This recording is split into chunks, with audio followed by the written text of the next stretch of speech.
Bismillah. Assalamu alaikum. Бүгін өтетін сабағымыз әл-кәламу алал фиғл. Фиғл жайлы сөз деген оңай тақырыпты өтетін боламыз. Янхасиму фиғлу иля мади ва мудариғун амрин деп бастады. Фиғл мади, мудариғ, амр деп үшке бөлінеді дейді. Дұрыс қой. Мади дегеніміз не? Ма ядуллу аля худусу шайин фи замани мада қабла такаллум.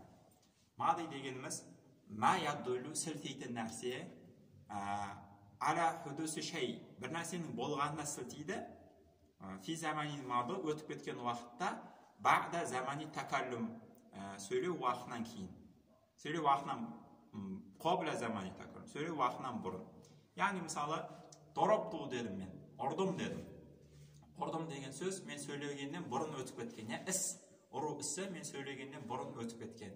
Сол сияқты қарапту дедім, оқыдым дедім, кәтапту жаздым дедім. Жаздым десем, жаздым деп айтқаннан бұрын іс болып кеткен. Осыны не деп айтады? Мади деп айтады екен. Мысалы, қараа деген сияқты. Қараа деген сөзді айтқаннан бұрын мен не істеп қойдым? Оқып қойдым. Аламатуху, оның белгілері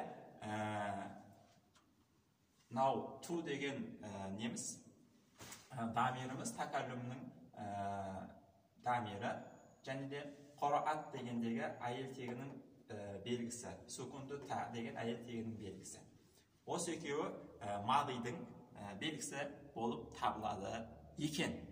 Мағынасы не? Егер де қандай да бір фиғылды көріп қалсаңыз, соңында ту дегенді көрсеңіз, немесе т дегенді көрсеңіз, немесе қандай да бір фиғылға ту немесе ыт дегенді жалғай алсаңыз, онда оны мади деп айтуға болады екен, 100% немен кепілдікпен айтуға болады екен. Өйткені бұл ту және т дегендер тек қана мадиға кіреді. Мудорихқа кірмейді, әмірге кірмейді, тек қана мадиға кіреді.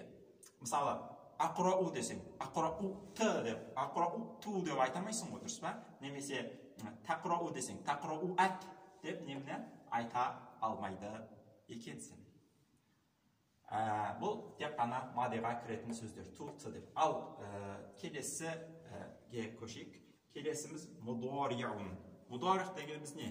Ма ядуллу сілтейтін нәрсе, аля худусу шай, бір нәрсенің болғанын, фи замани такаллум, сөйлеу атқан уақытта, ау бa'даху, немесе сөйлеу уақытынан кейін. Яғни, бір нәрсенің, мысалы, яқырау десең, оқып, яқырау деген сөздің екі мағынасы бар. Оқып жатыр дәл қазіргі уақытта, немесе оқиды келер шақта деген екі мағынасы бар. Кез келген мудариғтың екі мағынасы бар. Осы шақ мағынасы, келер шақ мағынасы. Мысалы, ядрибу десек, ұрып жатыр қазіргі уақытта, немесе келер шақта ұрады деген екі мағынасы бар екен. Оны хәл мағынасы дейді, осы шақтағы мағынасын. Келер шақтағы мағынаны истиқбал дейді. Мудариғ не істейді? Екі нәрсеге істейді. Хәлге, осы шаққа, немесе истиқбалға, келер шаққа. Енді табір айтатын мәселе, кейбір сөздер бар, харптер бар, мудариғтың алдына келеді де, не істейді? Оны хәлге, немесе истиқбалге тағайындайды. Мысалы, лә деген сөзіміз. Лә деген сөзіміз. Инна Махмудан ла яқрау. Расында Махмуд оқып жатыр, Егер де лә кірмесе на жерге, лә кірмесе, инна Махмудан яқрау десек, мағынасы не мынаның? Оқиды, немесе оқып жатыр деген екі мағынасы бар ғой. Ал егер де ләні қойсақ, тек қана осы шақ мағынасы қалады. Лә яқрау, міндетті түрде не істеп жатыр? Лә яқрау, анығында оқып жатыр, қазір оқып жатыр. Келер шақ мағынасын істеп кетеді, жойылып кетеді. Тек қана хәл мағынасы қалады. Осыны хәлге тағайындау деп айтады.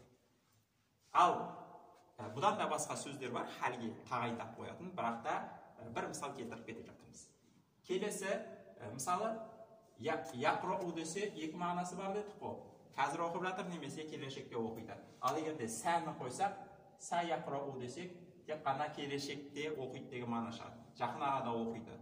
Қазір оқып жатыр деген хәл мағынасын істеп кетеді, жойылып кетеді. Сол үшін са кірсе, бұл не деп айтады? Истиқбалға тағайындайды. Истиқбал мағынасын, мудариғтың истиқбал мағынасын тағайындайды. Юайну ал истиқбал деп айтамыз. Сауфа яқрау да сура сол сияқты, жақын арада оқиды деген не істейді? Мудорихтың хал мағынасын жойып, истиқбал мағынасын қалдырады екен. Бұның бәрі кітапта айтылғандықтан айтып кетіп жатырмыз. Енді мудорихтың белгісі не? Қандай белгіге қарап біз сөздің мудорих екенін біле аламыз? Ләм деген нәрсе ол мудорихтың белгісі. Ләм тек қана мудорихқа кіреді. Ол мадиға кірмейді. Ләм әққора деп айтамайсың. Әмірге кірмейді. Ләм иқроқ деп айтамайсың. Тек қана мудорихқа не кіреді? Ләм кіреді екен. Бір сөздің алдына ләм кірсе, немесе ләм кіре алатын болса, ол сөз тек фиғл мудорих деп анық сеніммен 100% кепілдікпен айта алады екенбіз. Мысалы, ләм яқра деген сияқты, оқымады деген сияқты. Ән айту, пістім деген сөз. Бұл пістім деген сөзді мен не үшін жазып қойғам? Ал ойлан. Ән айту, пістім. Пістім. Ән айту деген бұл мудорих харптері. Яғни мудорихтың алдында келетін харптер. Ән айту. Мысалы, әден бастады кейбір кезде мудорихтар ақрау деген сияқты. Егерде тәкәллүмге сілтесе, сөйлеп жатқан адамға сілтесе, нақрау деп ныдан бастады кейбір кезде мудорих. Егерде мутакаллим жамағатқа сілтесе, егер сөйлеуші адаммен бірге қасында біреу болса, итакана мағу ғойруғу, сөйлеуші адаммен бірге қасында біреу болса, нақрау біз оқып жатырмыз деп айтамыз. Яқрау ғойыпқа сілтейді, тақрау ғойбатун, әйел тегінің ғойбынан немесе мұхотабатунға сілтейді. Яғни осы ән айту әріптермен бастаймыз мудорихты. Кейбір кезде әтайны әріптер деп те айтады. Келесі мәселе әмір. Әмір дегеніміз не? Әмір дегеніміз ма ютлабу бихи, онымен талап етіледі, хүсілу шәй, бір нәрсенің болуы, орындалуы, іске асуы, бада замани тәкәллүм, сөйлеу уақытынан кейін. Мысалы, иқра оқы десек, бір нәрсенің орын алуын ести батады бізде талап етіп жатады. Енді әмірдің белгісі не? Әмірдің белгісі хубуру нуну таукиди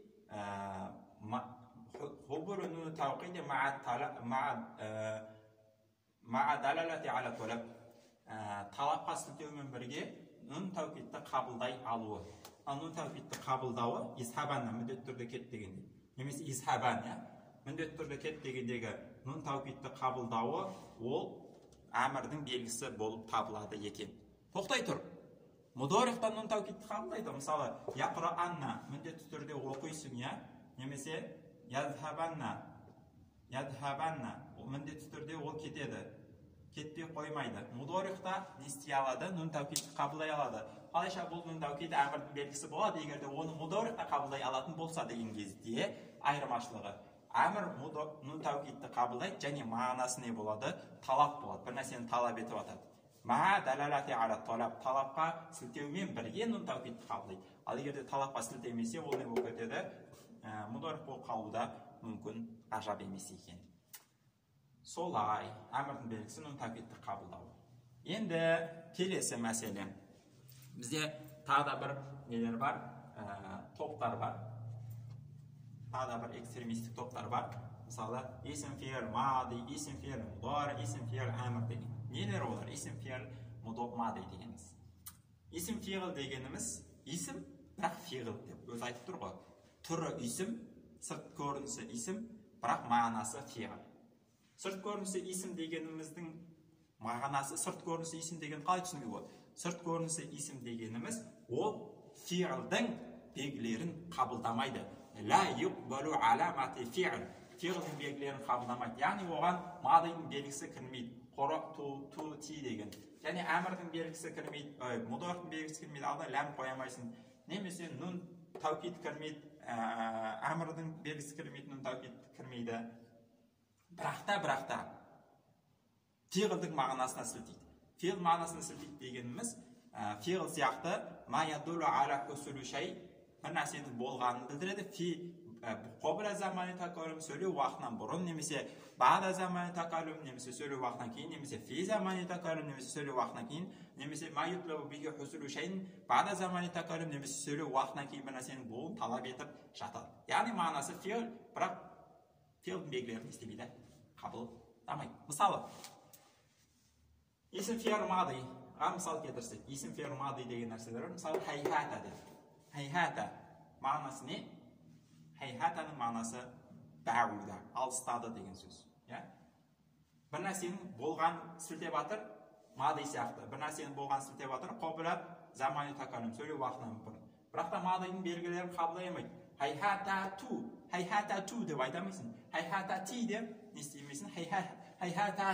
Хайхатат деп мадының белгілерін қоса алмайсың. Сол сияқты шаттана десек, ифтароқа деген мағынаны білдіреді, ажырады деген. Бірақ та майядуру ала хусулу шайин қобла замани такаллум болып тұр, сөйлеу уақытынан бұрын бір нәрсе болған білдіріп жатыр, ажырады деп. Бірақ та мынаның белгілерін қабылдамайды мадының. Шаттана ит деп айта алмаймыз. Енді келесі нәрсе исм фи'л мудори'ун. Исм фи'л мудори' дегеніміз мысалы вай. Мағынасы ата'аджабу, таңғалып тұрмын, немесе таңғаламын деген сөз. Таңғалып тұрмын, вай. Бірақ мудори'ның мағынасын сілтейді, ата'аджабу, таңғаламын. Бірақ та белгілерін қабылдамайды. Вай, ләм вай деп айта аласың ба? Айта алмайсың. Сол сияқты ахин мағынасы ата'аджабу, қиналып тұрмын, ауырып тұр бір жерім, деген сөз. Енді осы деген сөз мудори'ның нелерін қабылдамайды, белгілерін қабылдамайды. Ләм ахин деп айта алмаймыз. Енді келесі исм фи'л әмір. Исм фи'л әмір деген әмір мағынасын сілтейді. Мысалы ускут деген мағына, бірақ та әмірдің белгісін қабылдамайды. Нунтакид қабылдамайды. Соханна деп айтамайсың. Сол сияқты амин десең, іштен айтамыз. Осы амин деген кезде бұл да мағынасы тақаббал деген мағынаны білдіріп, менен қабыл ет. Бірақ та не істемейді, нунтакидті қабылдап, әмірдің белгісін өз бойына сіңіре алмайды. Аминанна деп міндетті түрде қабылда деп айта алмайды екенбіз. Бүгінгі сабақ осы, енді кітаптан оқып көрейік.